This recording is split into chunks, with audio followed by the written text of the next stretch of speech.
Hello dear students, स्वागत है आपका। आज के इस वीडियो में अपने डिस्कस करेंगे क्लास 12th बायोलॉजी का जो पेपर है उसके ब्लूप्रिंट के बारे में।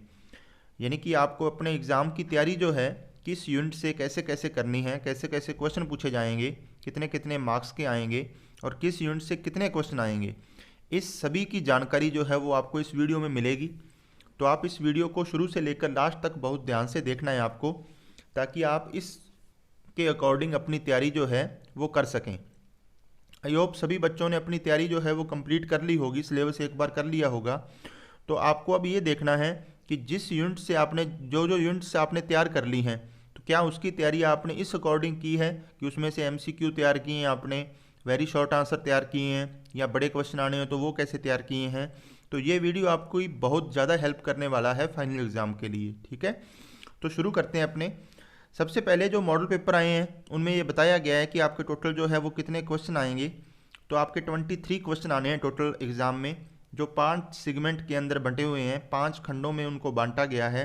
सबसे पहले अपने इनके बारे में डिस्कस कर लेते हैं। पहला खंड नंबर ए जो है, फर्स्ट खंड जो है, उसमें टोटल क्वेश्चन जो आने हैं वो 11 क्वेश्चन आने हैं। यानी कि फर्स्ट क्वेश्चन से लेकर 11th नंबर क्वेश्चन जो है वो खंड ए में आएगा। लेकिन इसमें क्या है, फर्स्ट क्वेश्चन जो है उसको बांटा गया है आगे फर्स्ट से लेकर 10 तक। तो ये एमसीक्यू आएंगे, यानी पहला क्वेश्चन अपने आप में कितने क्वेश्चन रखता है, 10 क्वेश्चन आएंगे इसके अंदर। ठीक है, एमसीक्यू, और 10 ही मार्क्स के होंगे ये। तो 1 मार्क्स का एक जो है वो क्वेश्चन होगा। ठीक है, उसके बाद क्वेश्चन नंबर सेकंड से लेकर क्वेश्चन नंबर 8, यानी टोटल कितने क्वेश्चन, 7 क्वेश्चन जो हैं ये आपके वेरी शॉर्ट आंसर, यानी जिनका आंसर आपको 1 से 2 लाइनों में देना होता है, वो वाले क्वेश्चन यहाँ पूछे जाएंगे आपके। ठीक है, और जो 9वां 10वां और 11वां ये 3 क्वेश्चन जो है ये फिल इन द ब्लैंक्स, यानी कि रिक्त स्थानों की पूर्ति करने वाले ये 3 क्वेश्चन पूछे जाएंगे पहले सेगमेंट के अंदर। तो पहले सेगमेंट के अंदर टोटल क्वेश्चन जो हुए वो 1 से लेकर कितने हुए, 11 तक। लेकिन पहले के अंदर टोटल कितने क्वेश्चन, एमसीक्यू के 10 क्वेश्चन आएंगे। ठीक है, तो 10 ये हुए, 7 वेरी शॉर्ट आंसर वाले और 3 फिल इन द ब्लैंक्स वाले। तो टोटल जो पहले सेगमेंट में क्वेश्चन है वो कितने बनते हैं, 20 बनते हैं, और 1-1 मार्क्स का है सभी। तो जो अंक बार है इनका वेटेज है जो इसका मार्क्स का, वो 20 रहेगा आपके फर्स्ट सेगमेंट में। और प्यारे बच्चों, ये सेगमेंट बहुत बहुत इंपॉर्टेंट है, क्योंकि इसमें या तो आपको पूरे नंबर मिलते हैं अगर आता है तो, अगर नहीं आता तो पूरा नंबर आपका कट जाता है। तो आपको इन छोटे क्वेश्चंस की जो तैयारी है वो बहुत अच्छे से करनी है। यानी कि जब अपना आप मैटर पढ़ रहे हो, आप अपना सिलेबस रिवाइज कर रहे हो, तब आपको हर जो लाइन आपके नोट्स में है, या हर अगर आप कोई बुक से पढ़ रहा है तो हर बुक्स में लाइन को आपने ये क्वेश्चन मान के चलना है कि यहाँ से अगर मेरे से किसी भी टाइप का, चाहे वो एमसीक्यू हो, चाहे वो वेरी शॉर्ट आंसर हो, चाहे वो फिल इन द ब्लैंक्स हो, अगर क्वेश्चन आता है तो मैं उसके लिए प्रिपेयर हूँ, मुझे कोई दिक्कत नहीं आनी चाहिए। ठीक है, अब नेक्स्ट बात करें अगली। सेकंड जो खंड है आपका, खंड नंबर बी, इसमें आपके 12 to 15 यानी 4 क्वेश्चन टोटल आएंगे, और प्रत्येक क्वेश्चन जो है वो 2 नंबर का होगा। तो ये सेगमेंट जो है आपका वो 8 नंबर का वेटेज रखेगा। ठीक है, उसके बाद खंड सी जो है ये 16 to 19, यानी इसमें भी आपके कितने, 4 क्वेश्चन आएंगे आपके टोटल। लेकिन यहाँ जो वेटेज रहेगा पर क्वेश्चन का वो 3 मार्क्स का रहेगा, 3 नंबर का एक क्वेश्चन रहेगा। ठीक है, अब सबसे खास बात ये है कि जो ये सेगमेंट आपका ये खंड है, खंड नंबर सी, इसमें प्रत्येक क्वेश्चन के आपको ऑप्शन मिलेगा। यानी कि ये एक मेन क्वेश्चन हुआ जैसे 16 नंबर, और एक इसके आपको अथवा में मिलेगा। इन दोनों में से आपको एक करना होगा। इसी प्रकार से 16वें के, 17वें के, 18वें के, 19वें सभी क्वेश्चन के आपको अथवा में क्वेश्चन मिलेगा। तो इस बार बोर्ड ने बहुत ज़्यादा ऑप्शन दिए हैं आपको हर एक सेगमेंट में, तो वो इजी करने के लिए, ताकि आप आसानी से कर सको, क्योंकि कोरोना के कारण बहुत सारी जो स्टडी है वो इफ़ेक्ट पड़ा है स्टडी पर बुरा। तो उसके लिए बोर्ड आपको इस बार थोड़ा अच्छा दे रहा है, एग्ज़ाम पेपर में थोड़ा ये दे रहा है कि छूट दे रहा है कि आप आसानी से उसको कर सकें। ठीक है, तो ये खंड नंबर सी की बात हुई। उसके बाद खंड डी और ई। अब इसमें ये देखो कि डी भी जो है उसमें भी क्वेश्चन जो है पर क्वेश्चन 4 मार्क्स का है, और ई जो है उसमें भी जो पर क्वेश्चन है वो 4 मार्क्स का है। लेकिन और दो क्वेश्चन आने हैं दोनों में। लेकिन इनको अलग अलग सेगमेंट इसमें इसलिए रखा गया क्योंकि 20 नंबर क्वेश्चन और 21 नंबर क्वेश्चन ये दोनों ही आपके 4-4 नंबर के हैं, लेकिन इसमें आपको एक ऑप्शन मिलेगा। जैसे मान लो ये 20 नंबर क्वेश्चन लिखा कोई, और इसके अथवा में आपको एक क्वेश्चन और मिलेगा, तो इन दोनों में से एक करना होगा। इसी प्रकार 21 जो है इसमें भी ये 21 नंबर क्वेश्चन और इसके एक अथवा में, इन दोनों में से आपको एक करना होगा।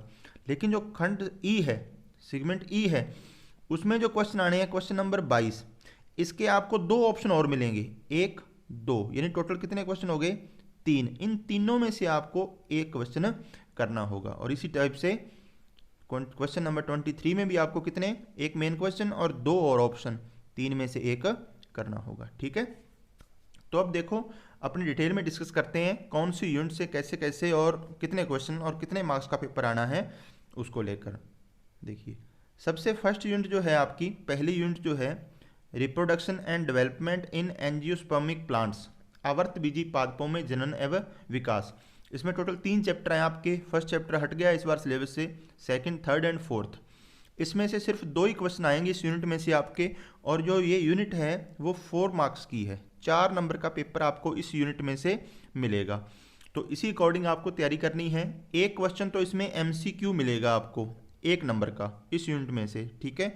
और ये ज़्यादा चांस जो हैं वो 4th नंबर चैप्टर में आने के हैं।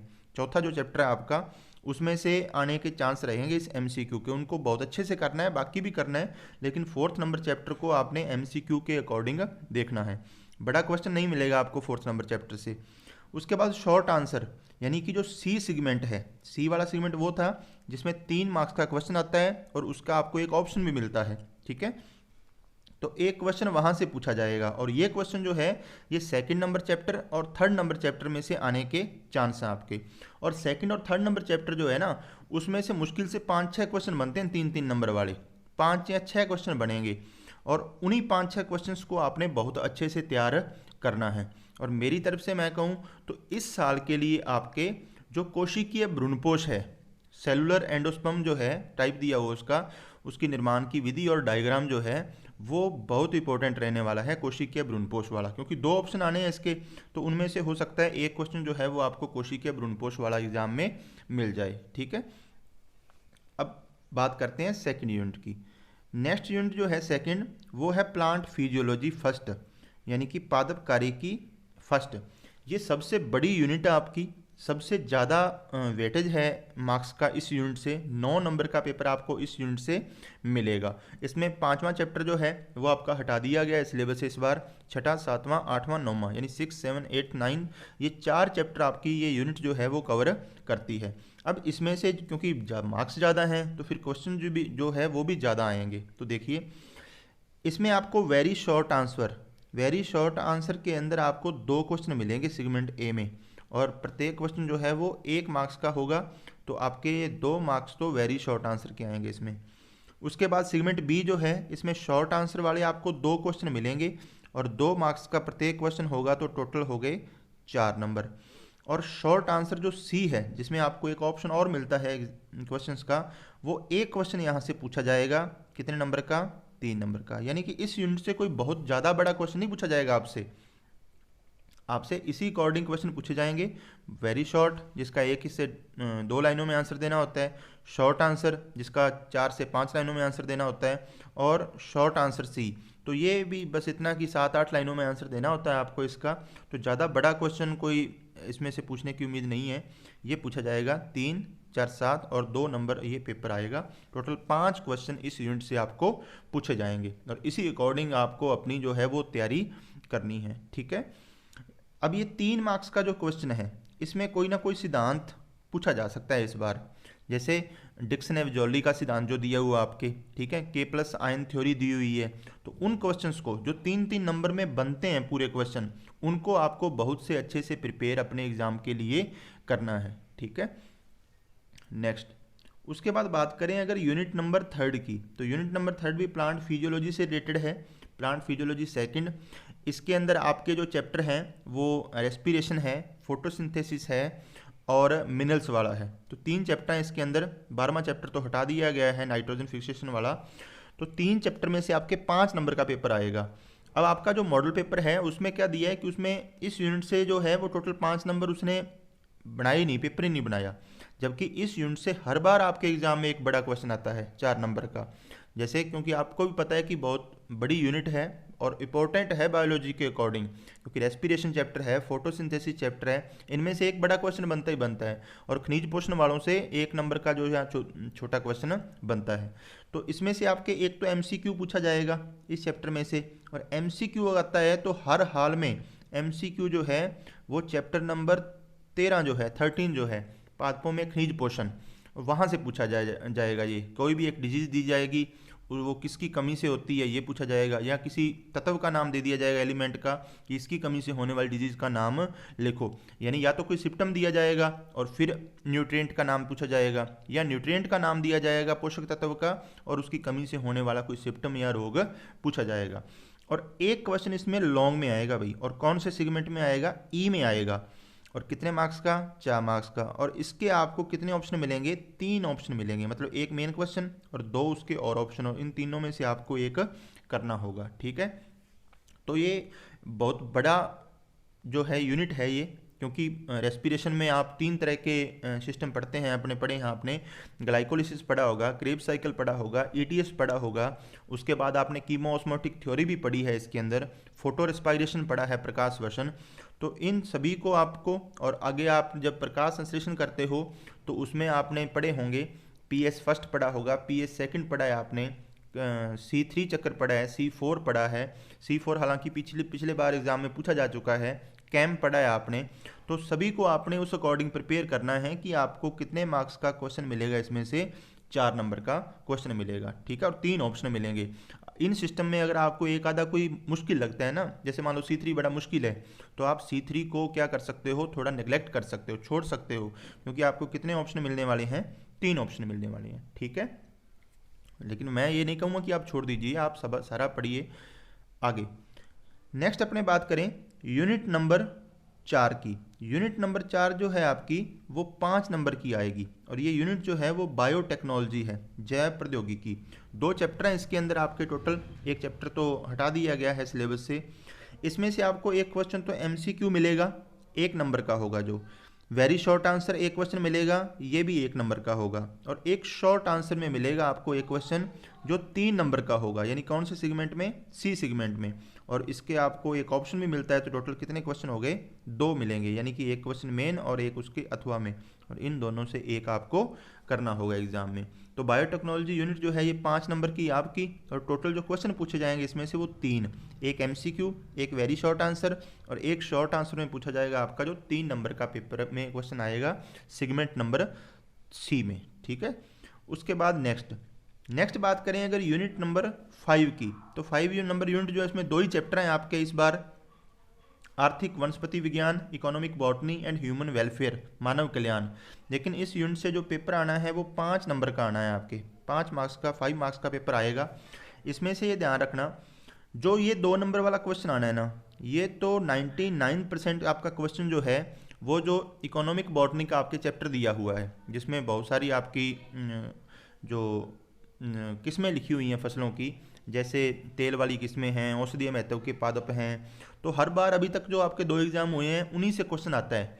उसमें से वो क्या देता है कि 4 इधर लिख देता है कोई चीज़ें और 4 सामने लिख देता है, और उनको मैच करने वाला जो क्वेश्चन है वो 2 नंबर में पूछा जाता है। तो इस बार भी यही चांस रहेंगे कि उस यूनिट से आपको, उस चैप्टर से आपको ये क्वेश्चन 2 नंबर का पूछा जाएगा। ठीक है, 18 नंबर चैप्टर है वो। और उसके बाद जो बाकी बचे क्वेश्चन हैं, जैसे एमसीक्यू है, एक क्वेश्चन आना है 1 नंबर का, fill in the blanks 1 number का, और वेरी शॉर्ट आंसर। तो इनमें से हो सकता है एक क्वेश्चन तो आपको पूछा जाए 18वें नंबर चैप्टर से ही, जो अभी बताया, और 2 क्वेश्चन जो है वो आपका जो 20 नंबर चैप्टर है, जैव ऊर्जा, वहाँ से वो छोटे छोटे क्वेश्चन जो है वो 1-1 नंबर में पूछ सकता है। ठीक है, फिर भी आपको दोनों चैप्टर जो है वो अच्छे से तैयार करने हैं, क्योंकि इनमें क्या है, पेपर तो 5 ही नंबर का आना है इस यूनिट में से, लेकिन क्वेश्चन जो है वो 4 टाइप के आने हैं, MCQ, fill in the blank, very short और शॉर्ट। तो 4 तरह के क्वेश्चन आने हैं। तो आपको अपनी जो प्रिपरेशन है वो इस अकॉर्डिंग ही करनी है कि ज़्यादा बड़ा क्वेश्चन नहीं आएगा। क्वेश्चन कैसा आएगा, 4 से 5-6 लाइनों वाला ही क्वेश्चन आना है आपको, और हर एक लाइन जो है वो इंपॉर्टेंट है इन दोनों चैप्टर्स की। क्यों? क्योंकि तो क्वेश्चन ऐसे आने हैं जो एक एक नंबर के आने हैं, ठीक है। तो अच्छे से, बहुत अच्छे से तैयारी करनी है आपके। इस यूनिट में से नंबर कटने के जो है वो चांस ज़्यादा हैं, क्योंकि छोटे क्वेश्चन आने हैं और छोटे क्वेश्चनों में नंबर या तो पूरे मिलते हैं और या पूरा नंबर कट हो जाता है आपका, ठीक है। तो ये तो पहली 5 यूनिट्स की बात की अपने। उसके बाद अपने नेक्स्ट देखते हैं यूनिट नंबर 6। प्यारे बच्चों, अगर आपको ये वीडियो अच्छा लग रहा है तो आप इसको लाइक करें, अपने फ्रेंड्स के साथ इस वीडियो को ज़रूर शेयर करें ताकि वो भी इससे बेनिफिट उठा सकें। नेक्स्ट यूनिट नंबर जो 6 है, यूनिट नंबर जो 6 है वो जूलॉजी से रिलेटेड है, मानव कार्यकी first, human physiology first. 6 number unit और 7 नंबर यूनिट जो है दोनों से 7-7 नंबर का पेपर आएगा। तो ये 7 मार्क्स का पेपर आएगा। इसमें से टोटल 4 क्वेश्चन पूछे जाएंगे आपको एग्जाम के अंदर। 1-2 क्वेश्चन तो MCQ आएंगे इस यूनिट में से। इस यूनिट का भी 21 नंबर चैप्टर जो है वो हटा दिया गया है आपका। तो टोटल 4 चैप्टर पढ़ने हैं आपको इसके अंदर। ह्यूमन का डाइजेस्टिव सिस्टम पढ़ना है आपको, रेस्पिरेटरी सिस्टम पढ़ना है आपको, सर्कुलेटरी सिस्टम पढ़ना है आपको और एक्सक्रीटरी सिस्टम पढ़ना है आपको, ठीक है। तो 2 क्वेश्चन तो MCQ के आएंगे इसके अंदर, तो 2 नंबर के तो ये हो गए 1 नंबर का, और 1 क्वेश्चन जो है वो वेरी शॉर्ट आंसर में आएगा आपको, तो 1 नंबर का ये हो गया। और 1 क्वेश्चन जो है वो लॉन्ग आंसर में मिलेगा आपको भाई, 4 नंबर का, ठीक है, ई सेगमेंट जो है। और इसमें कितने ऑप्शन मिलेंगे? 1 मेन क्वेश्चन और 2 और ऑप्शन मिलेंगे। तो 3 टोटल ऑप्शन है आपके पास, उनमें से 1 आपको करना होगा। इस चैप्टर में जो बड़ा क्वेश्चन है वो ह्यूमन का जो एक्सक्रीटरी सिस्टम है, जिसमें नेफ्रॉन की स्ट्रक्चर है, मूत्र निर्माण की क्रियाविधि है, यूरिन फॉर्मेशन मैकेनिज्म जो है, इन दोनों में से 99% आपको 1 क्वेश्चन, ये 3 ऑप्शन जो मिलेंगे आपको उसमें से मिलने के चांस हैं, ठीक है। तो आपको एक्सक्रीटरी सिस्टम वाले चैप्टर में जो बड़े क्वेश्चन बनते हैं, नेफ्रॉन की स्ट्रक्चर जो है और मैकेनिज्म ऑफ यूरिन फॉर्मेशन जो है, वो बहुत बहुत अच्छे से आपको यहाँ पर करना होगा। और बाकी छोटे क्वेश्चंस के लिए तो आपको सारा मैटर जो है वो लाइन टू लाइन जो है वो आपको पढ़ना है, ठीक है। नेक्स्ट अपने बात करें यूनिट नंबर 7 की। तो यूनिट नंबर 7 जो है वो भी आपकी, जैसा कि बताया था कि 7 नंबर की है, यहाँ लिखा हुआ नहीं है, तो इसमें भी 7 नंबर का पेपर आएगा ह्यूमन फिजियोलॉजी सेकंड में। और इसमें से 3 चैप्टर यूनिट के हटा दिए गए हैं, तो टोटल आपको 2 ही चैप्टर पढ़ने हैं इसमें। एक तो ह्यूमन का रिप्रोडक्टिव सिस्टम पढ़ना है आपको ह्यूमन का, और एक जो है आपको रासायनिक समन्वय वाला है ना, जिसमें हार्मोन्स वगैरह दिए हुए हैं, वो चैप्टर पढ़ना है आपको। तो बड़ा क्वेश्चन जो इसमें से पूछा जाएगा आपके, सबसे पहले बड़े की बात करते हैं। लॉन्ग आंसर में डी ऑप्शन में आ रहा है। डी ऑप्शन मतलब 4 नंबर का होगा, लेकिन ऑप्शन 2 है आपके पास, एक मेन क्वेश्चन और एक अथवा में। तो इसके लिए आप जो ह्यूमन के दोनों रिप्रोडक्टिव सिस्टम है, मेल एंड फीमेल, उसमें से भी इस बार के लिए मैं सजेस्ट करूंगा आपको कि बहुत अच्छे से तैयारी करना आप फीमेल रिप्रोडक्टिव सिस्टम की, क्योंकि मेल रिप्रोडक्टिव सिस्टम एक बार इससे पहले पूछा जा चुका है, फीमेल रिप्रोडक्टिव सिस्टम एक बार भी एग्जाम में नहीं आया है। इस बार लास्ट साल है इस सिलेबस का आपका, तो फीमेल रिप्रोडक्टिव सिस्टम को आप बहुत अच्छे से तैयार करोगे, मेल को भी करोगे, क्योंकि इन दोनों में से एक क्वेश्चन आपको 100% एग्जाम में मिलने वाला है। तो फीमेल का डायग्राम ये पूरा अच्छे से आपको आना चाहिए, ठीक है। उसके बाद बात करें अगर छोटे क्वेश्चनों में इसमें, तो एक MCQ पूछा जाएगा इस यूनिट में से आपका, और MCQ जो हैं वो दोनों ही चैप्टर हैं, तो दोनों में से किसी में पूछा जा सकता है, तो अच्छे से तैयार करना है। एक वेरी शॉर्ट आंसर पूछा जाएगा आपका इसमें, और वेरी शॉर्ट आंसर में आपके 2 क्वेश्चन पूछे जाएंगे, और प्रत्येक क्वेश्चन जो है वो 1 नंबर का होगा। तो ये जो तीनों क्वेश्चन हैं ये ज़्यादा चांस हैं आपके चैप्टर नंबर 29 रासायनिक समन्वय वाले से आने के। और लॉन्ग आंसर जो 4 नंबर का पेपर आना है ये आपका चैप्टर नंबर जो 28 है, ह्यूमन रिप्रोडक्टिव सिस्टम वाला, वहाँ से पूछा जाएगा, ठीक है। तो बहुत अच्छे से करना है भाई आपको इस यूनिट को, बहुत सिंपल सरल यूनिट है ये सबसे, और आसानी से आपके अपने अभी तक कर भी लिया होगा अपना सिलेबस याद, और अब आपको इसी अकॉर्डिंग इसको रिवाइज करके जो है वो पूरे मार्क्स इसमें लाने हैं। 7 नंबर की ये भी यूनिट आपकी, ठीक है। नेक्स्ट अगर बात करें अपने, उसके बाद आपका यूनिट नंबर है 8। यूनिट नंबर 8 जो है ये ह्यूमन एम्ब्रियोलॉजी से रिलेटेड है, मानव भ्रूणिकी से रिलेटेड है। 5 नंबर का टोटल इसमें से पेपर आएगा आपको, 5 मार्क्स का क्वेश्चन आएंगे इसमें, जिसमें 2 ही क्वेश्चन आने हैं आपके। एक तो आएगा MCQ इसमें से, और MCQ जो है वो एक क्वेश्चन पूछा जाएगा 1 नंबर का, और एक इसमें से लॉन्ग आंसर वाला क्वेश्चन आना है, और कौन से सेगमेंट में आना है? डी में आना है, ठीक है। तो एक क्वेश्चन ये आएगा 4 नंबर का आएगा, और इसके दो ऑप्शन मिलते हैं आपको भाई इस क्वेश्चन के, एक मेन क्वेश्चन और एक अथवा में, और इन दोनों में से एक आपको करना होता है। तो आपको देखो इस यूनिट में जो है 31 नंबर चैप्टर से लेकर 34 तक तो 4 नंबर वाले क्वेश्चन कौन कौन से बनते हैं। तो हर एक चैप्टर बहुत छोटे छोटे हैं, लेकिन 4 नंबर वाले क्वेश्चन बहुत बनते हैं इस यूनिट में से। अंड जनन हो गया, शुक्र जनन हो गया, उससे रिलेटेड कोई 1 नंबर का पहले छोटा क्वेश्चन दे दिया, 3 में वो दे दिया, 1+3 करके ऐसे दे देगा। स्पर्म की स्ट्रक्चर जो है वो इस यूनिट में दी हुई है। स्टेप्स ऑफ फर्टिलाइजेशन, निषेचन के पद जो है वो इस यूनिट में दिया हुआ है। उसके बाद मेंस्ट्रुअल साइकिल जो है, आर्तव चक्र जो है वो इस यूनिट में दिया हुआ है। तो 4 नंबर वाले बहुत क्वेश्चन बनते हैं। कंप्लीट चैप्टर जो है वो मुश्किल से 1.5 पौने 2 पेज में कंप्लीट हो जाते हैं 31 नंबर चैप्टर को छोड़कर। 32, 33 और 34 नंबर चैप्टर तो पूरे के पूरे अपने आप में वो 4 नंबर का क्वेश्चन बनता है। तो आपको बहुत अच्छे से करनी है ये यूनिट ह्यूमन एम्ब्रियोलॉजी जो है। क्वेश्चन 2 ही आएंगे, लेकिन नंबर कितने के आएंगे, 5 के आएंगे। एक छोटा क्वेश्चन मिलेगा और एक बड़ा क्वेश्चन मिलेगा डी सेगमेंट में, ठीक है।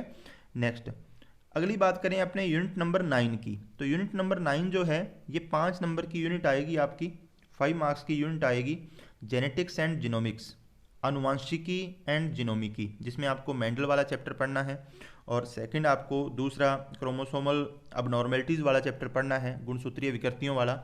उत्परिवर्तन चैप्टर इस बार आपका नहीं है। तो टोटल 2 चैप्टर पढ़ने हैं आपको इसमें। और क्वेश्चन जो है वो 3 क्वेश्चन आएंगे इस यूनिट में से आपके। एक क्वेश्चन एमसीक्यू पूछा जाएगा 1 नंबर का, एक फिल इन द ब्लैंक्स आ सकता है इसमें से 1 नंबर का, और शॉर्ट आंसर आ सकता है 1 नंबर का आएगा। एक क्वेश्चन शॉर्ट आंसर में सेगमेंट नंबर सी में मिलेगा आपको, और कितने नंबर का, 3 नंबर का, जिसके आपको 2 ऑप्शन मिलते हैं, एक मेन क्वेश्चन और एक ऑप्शन।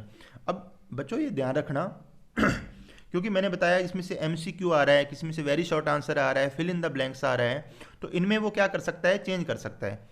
क्योंकि देखो आप जब छोटा क्वेश्चन प्रिपेयर कर रहे हो अपना, तो वो एमसीक्यू भी हो सकता है, वो वेरी शॉर्ट आंसर भी हो सकता है, और वो फिल इन द ब्लैंक्स भी हो सकता है। हाँ, क्वेश्चन ये पेट है, ये श्योर है कि क्वेश्चन आपको जो है वो पहला क्वेश्चन में 10 एमसीक्यू, 2 से लेकर 8 तक वेरी शॉर्ट आंसर, और 9वां 10वां 11वां ये फिल इन द ब्लैंक्स मिलने हैं। क्योंकि सभी क्वेश्चन 1-1 नंबर के हैं ये, तो फिर वो ये हो सकता है कि मान लो किसी यूनिट से अगर फिल इन द ब्लैंक्स में डाल दिया क्वेश्चन, तो उसी यूनिट का कोई क्वेश्चन वेरी शॉर्ट आंसर में। तो कहने का मतलब ये है कि जब आप अपनी तैयारी करोगे तो आपने जो तैयारी है वो इस अकॉर्डिंग करनी है कि आप आसानी से वेरी शॉर्ट आंसर को तैयार करना। किसको तैयार करना, वेरी शॉर्ट आंसर को। क्योंकि जब आप वेरी शॉर्ट आंसर वाले क्वेश्चन तैयार कर लोगे ना, तो फिर आपको फिल इन द ब्लैंक्स और जो ऑप्शन टाइप वाले क्वेश्चन हैं उनमें कोई प्रॉब्लम कभी भी नहीं आएगी, ठीक है। तो उसी अकॉर्डिंग आप तैयारी अपनी वेरी शॉर्ट आंसर के अकॉर्डिंग करना, तो उससे एमसीक्यू भी आप आसानी से कर लोगे और उससे फिल इन द ब्लैंक्स जो है वो भी आप आसानी से कर लोगे, ठीक है। नेक्स्ट यूनिट नंबर जो है 10, 10वीं यूनिट जो है लास्ट आपकी, वो 4 नंबर की है यूनिट। ये 4 नंबर का पेपर आएगा इसमें से, ह्यूमन वेलफेयर एंड हेल्थ, मानव स्वास्थ्य, मानव कल्याण एवं स्वास्थ्य।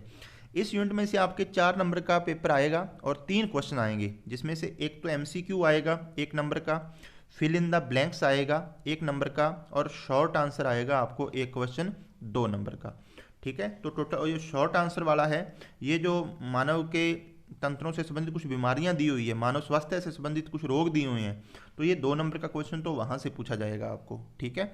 और इन दोनों में से एक क्वेश्चन जो है, या हो सकता है दोनों ही क्वेश्चन आपके जो प्रतिरक्षा तंत्र वाला चैप्टर है, ठीक है, वहां से पूछा जाएगा। आपको इम्यूनोग्लोबिन वगैरह जो है, आईजी वगैरह जो है, कौन सी किस में काम आती है, तो वो अच्छे से वहां से ये देखना है, ठीक है। तो ये आपका ब्लूप्रिंट था प्यारे बच्चों। आपका जो मॉडल पेपर आया है इस बार, वो मॉडल पेपर बनाने वाले ने, मुझे तो नहीं पता कि कैसे बनाया है, उन्होंने आपके जो सिलेबस है जिसमें वेटेज डिस्ट्रीब्यूशन दिया हुआ है बोर्ड की तरफ से, उसका ध्यान नहीं रखा गया। उसमें कोई यूनिट अगर 4 नंबर की, जैसे ये 4 नंबर की यूनिट है, लेकिन आपके मॉडल पेपर में उसमें से कितने नंबर का पेपर डाल रखा है, 7 नंबर का। 2 ही चैप्टर हैं, उसमें से 7 नंबर का पेपर डाल रखा है। तो इस वैसा तो पेपर नहीं आएगा आपका मॉडल पेपर के अकॉर्डिंग। तो इस पैटर्न को अगर आप फॉलो करते हो जो आपको बताया गया इस ब्लूप्रिंट में, तो आप बहुत अच्छा स्कोर कर सकते हो अपने एग्ज़ाम के अंदर। हाँ, हो सकता है कल को आपका पेपर जो है, जैसे कि कुछ यूनिवर्सिटीज़ के पेपर जो हैं वो 2-2 घंटे के कर दिए गए हैं, तो ये पॉसिबल है अगर ये पेंडेमिक जो है कोरोना, ये कंट्रोल नहीं होता आने वाले टाइम के अंदर, तो आपका पेपर भी हो सकता है कि 2 घंटे का या उससे कम टाइम का कर दिया जाए, तो फिर इस ब्लूप्रिंट में भाई आपको चेंजेस जो हैं वो देखने को मिलेंगे, क्योंकि पेपर छोटा होगा, टाइम कम हो रहा है तो, और छोटा होगा तो फिर इसमें चेंज हो सकता है। अदरवाइज आपको ये ब्लूप्रिंट जो आपकी हेल्प के लिए बनाया गया है, अगर आप इसके अकॉर्डिंग अपनी तैयारी करते हो तो आप बहुत अच्छा स्कोर जो है वो एग्ज़ाम में कर सकते हो। ठीक है बच्चों, गुड लक आपको एग्ज़ाम के लिए। आपके पेपर तो पोस्टपोन कर ही दिए गए हैं, तो आपको इसका फ़ायदा उठाना है। आपको नर्वस नहीं होना कि हमारे एग्ज़ाम नहीं हो रहे, आपको और ज़्यादा अच्छी और मेहनत और लगन से तैयारी करनी है, ताकि आप अपने पूरे के पूरे मार्क्स जो हैं वो एग्ज़ाम में ला सको। Okay, good luck.